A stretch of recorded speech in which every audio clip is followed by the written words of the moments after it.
কথায় আছে না যে প্রত্যেকটা মানুষের চয়েস সত্যিই একটু অন্যরকমই হয়।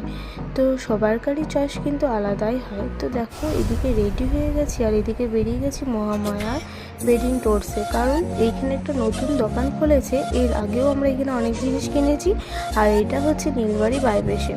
তো আর মেয়েদের মন বুঝতেই পারছো, তো মেয়েরা একবার কোনো দোকানে গেলে যায় একটা কারণে আর কিনে অনেকগুলো জিনিস। তো কারণটা দেখো, আমরা এসেছি এখানে পর্দা নিতে। তো বারান্দার পর্দা একটা চয়েস করে নিয়ে এলাম। আর এদিকে দেখো পর্দাটা খুব সুন্দরই দেখতে।